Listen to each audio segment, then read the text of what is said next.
السلام عليكم ورحمة الله وبركاته. أحمد الربيعي. طبعا راح أشرح لكم بهذا الحلقة عن برنامج الأدوب إديشن. صراحة هو برنامج عملاق بالهندسة الصوتية. راح أشرح لكم شلون نستخدمه بصورة صحيحة، وأتمنى ما حد يستخدمه لأغراض شخصية، يعني يسوي بها أغاني وكذا، هي على مسؤوليته الخاصة. عموما راح أبدي بشرح البرنامج. راح يكون رابط تحميل البرنامج أسفل الوصف بالديسكريبشن. طبعا هذا البرنامج هو، هذه واجهة البرنامج. عندنا حاليا الايديت والمالتي تراك. الايديت هي الاضافات اللي ممكن نسويها على مقطع صوتي. راح اخليه حاليا ويا موسيقى، واعلمكم شلون نسوي الميكس. طبعا هذه واجهة البرنامج. راح ندخل بدون ما نطول. عندنا حاليا تراك نسحبه طبيعي، نخليه هنا تراك صوت. مثل ما تلاحظون فتح بهذه الطريقة. كبر برنامج، فتح عندي هذه الإشارات، يعني أماكن يكون بها الصوت عالي، وبإمكاني أعلي مقطع واحد من الصوت أو أعليه كامل. طبعا بالضغط على السبيس راح يبلش يشتغل المقطع. في ساعة مثل ما تلاحظون قولي وقائله. راح أوقف المقطع. ردت مثلا المقطع من هالمكان، أضغط كليك كليك يبلش من هذا المكان، كليك يبلش من هذا المكان. اريد اعلي مقطع كامل. طبعا اكبس كنترول واي، راح يختار مقطع كامل. راح اعليه من هاي الدائرة مثل ما تلاحظون. اظل كابس بالكليك وارفع الماوس الى فوق او لتحت. نص الصوت عموما خليه فوق مثل ما هو طبيعي. كنترول وزد ارجع بالخطوات الى الوراء، ارجع الافكت يعني اللي سويته. طبعا اريد اعلي جزء معين، مجرد اختار جزء معين مثل ما تلاحظون. اعلي بس الصوت بي مثلا، ويحملني او انص الصوت ويحملني كالصقر يحمل مثل ما تلاحظون، ويعلو به عموما كنترول وزد نرجع بالخطوات. هذا التراك طبيعي. شغلة ثانية راح يطلع عندي بالفافوريتس المفضلات. عندي فوكال ريموف، هاي اللي تشيل صوت الشاعر او صوت المغني او صوت القارئ من الموسيقى، يعني تخلي بس الموسيقى فارغة. عندنا هاي خاصية الفيد ان والفيد اوت. الفيد ان هي بداية المقطع تكون لازم بشكل صوت واطي. يعني شلون صوت واطي؟ يعني بداية المقطع مثل ما تلاحظون في ساعة، هذه بداية المقطع راح نخليها بدايتها بصوت واطي وتعلى تدريجي. راح نسوي فيد ان، نكبس كليكين نحدد المقطع، هذا المقطع، ونكبس على الفيد ان دبل كليك. مثل ما تلاحظون زغرت بهذا الشكل. صارت حاليا، اسمعوا المدخل. في ساعة يفديك قولي وقائله. مثل ما شفتوا صار عندنا صوت بلش ناصي وارتفع. اسوي العملية عكسية. مثلا انتهى عندي التراك، اريد اسوي فيد اوت، يعني ينتهي الصوت انه ينصت تدريجيا. عندما ينتهي راح اختار هذا المقطع مثل ما تلاحظون، هذا اسوي فيد اوت اللي هي عملية عكسية مثل ما تلاحظون هنا. من بالحزن منذ طفولتي رفيقي فما أرضيه حين مثل ما شفتوا انتهى بهذه الطريقة. طبعا اي زيادة بامكاني احذف الزيادة. هاي بداية المقطع ما احتاجها، طبعا احددها وبالضغط على بالكيبورد مفتاح الديليت امسح الزيادة. واذا حبيت ارجعها اضغط مثل ما قلت لكم كنترول وزد ترجع. عموما اضغط ديليت احذف الزيادة. اريد اصفي الضوضاء من هذا التراك الصوتي. طبعا راح افوت على الافكتس، بعدين راح افوت على restoration، راح افوت على noise rejection تقليل الضوضاء. راح تطلع عندي بهذه الطريقة قائمة. راح اختار capture profile، اختاريتها كلها. عموما عندي هاي مستويات الضوضاء. انت حاول ما يكون اكثر من واحد، رقم واحد او اثنين، لان الصوت يتأثر بشكل كبير. طبعا بامكانك تشوف يعني انت راح تظهر عندك هي صفر، تضغط بريفيو عرض. في ساعة يفديك قولي وقائله. شوف بضوضاء، ترفع مانع الضوضاء إلى 3 درجات. قفي ساعة يفديك قولي وقائله. مثل ما تلاحظون ولا تخذلي صار عندي الصوت صافي بدون ضوضاء. أنا عالم بالحزن منذ هاي الطريقة. خلي على 3 أو خلي على 2 حسب كل صوت، إذا كان صافي أو غير صافي. عموما راح أخلي على 3 على مود نشتغل. أعلمكم شلون تسوون صوت الاستوديو. نضغط أوكي، راح يغير لي التراك على هذا الأساس، لكن الصوت شوي ينصف. نحاول نعليه من جديد. صار عندنا طبيعي. قفي ساعة يفديك قولي وقائله. حاليا أريد أخلي مثلا أخلي فد إفكت معين، أسوي صوت استوديو مثلا. راح أختار مقطع معين أو أختار كل التراك كنترول أي، وراح أروح على الإفكتس، راح أروح على الريفيرب، على الاستوديو ريفيرب.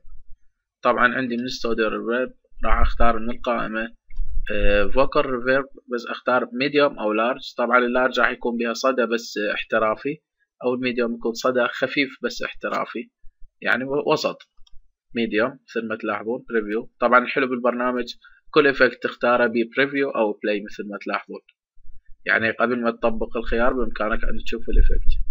تضغط قفي ساعة يفديك قولي وقائله. مثل ما نلاحظ الصوت تغير، أو نحطه على اللارج. قفي ساعة يفديك قولي وقائله. لاحظ صار بصدى لطيف. خلي ميديوم. أنا عالم بالحزن منذ طفولتي. خلي أنا ميديوم. راح أرفع الصوت شوية بهذه الطريقة. قفي ساعة يفديك قولي. صار عندي صافي. بإمكانك من هذا المكان، طبعا هاي اسمها كورس اللي هو الكورال، تكبس عليه دبل كليك وتختار 5 أصوات أو تختار 3 أصوات، لكن أنا مسيفها على هذه الطريقة. تظهر عندك بالإنجليزي كورس. عندنا هذا التليفون فويس هو اللي يستخدموه دائما المقاطع الصوتية، يكون صوت مثل التليفون يتحول. لاحظ الإفكت هذا. فإن فر من مخلافه ضاح هالكا، وإن ظل في مخلافه فهو آكل. عزائي لاحظنا بهذه الطريقة. طبعا راح حاليا اشتغلت على المقطع الصوت. راح حاليا أعلمكم شلون ندخل عليه موسيقى. طبعا باقي الإفكتات انتم تجربوها بنفسكم وتتعلموها. البرنامج ما يحتاج له أي شيء، البرنامج سهل، لكن الفكرة هي اللي يعني كل واحد وفكرته شنو ممكن يسوي. طبعا دائما استخدموا الإفكت، تفوتون على الإفكت هي اللي هي تابعة للفلاتر والإيكولايزر الموازن والريفيرب إلى آخره. راح تزغرون البرنامج. راح أحاول أضيف موسيقى عليه، أسوي ميكس يعني. نزلت حاليا موسيقى بهذه الطريقة، سحبت موسيقى. أوكي، افتحها دبل كليك، راح تكون هي الموسيقى راح تفتح عندي، أو أرجع أحول على المقطع مرة ثانية، أو أرجع أكبس على الموسيقى راح تحول عندي الموسيقى. هذه الموسيقى طبعا مثل ما تلاحظون هذه الموسيقى أحاول أسويها ميكس مع الشعر اللي أنا مخليه. طبعا إذا كنت أحتاج تعديلات على الموسيقى راح أعلمكم من مكان ثاني أيضا شلون أسوي عليه التعديلات اللي أنا أحبها. راح أفوت على المالتي تراك. طبعا بعد ما ضفتن بهذه القائمة أفوت على المالتي تراك. راح أخلي عندي هذا مسار، مسارين، 3، 4. ممكن أحط الأصوات، يعني ممكن أحط أورج، ممكن أحط بيانو، ممكن أحط مزمار إلى آخره. راح أخلي حاليا القصيدة اللي اشتغلنا عليها خليها بهذه الطريقة، أخليها بداية التراك، خليتها بهذه الطريقة. راح أجي على الموسيقى أيضا أسحبها وأخليها بداية التراك.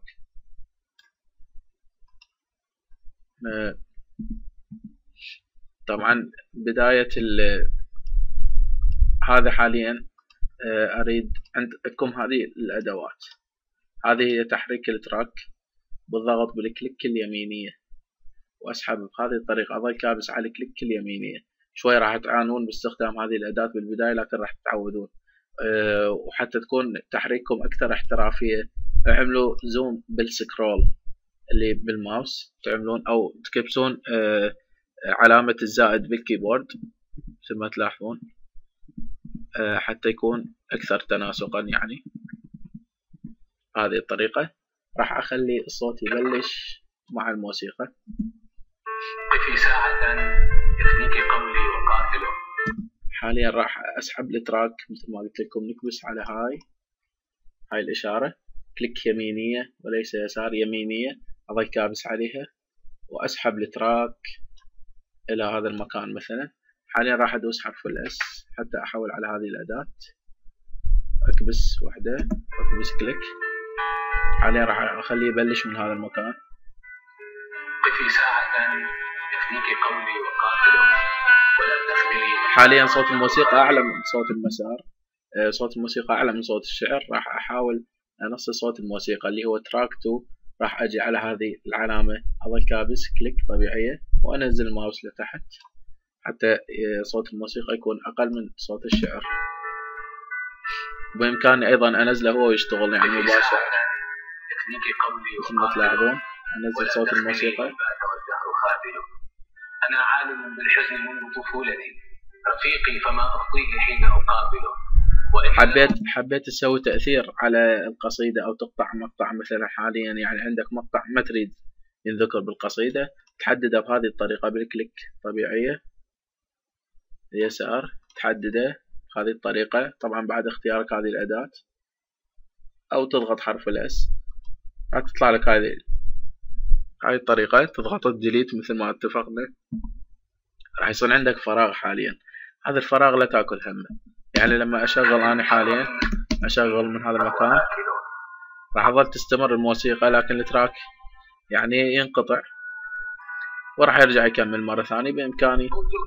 بإمكاني مثل ما اتفقنا إنه نسوي هاي فيد إن، يعني حتى يفوت مرة ثانية على التراك فوتة صحيحة. أختار هذا المقطع، كليك يمينية، راح أسوي edit source file. هذا راح يرجعني على edit track وعلى هذا المقطع اللي هو بالبداية. راح أسوي الإفكت عليه، راح أسوي fade in. صار بهالطريقة. راح أرجع بالماوس على المالتي تراك، ألاحظ إنه صار بهذه الطريقة وأرجع أبلش. كذلك ما ينجو من الموت قاتله فنحن ذنوب الموت. مثل ما لاحظتوا. وبإمكاني أيضا أضغط على هذه وأرجع أدمجه ويا هذا المقطع، أقرب عليه بهذه الطريقة موف كليبير وأضغط مثل ما تلاحظون.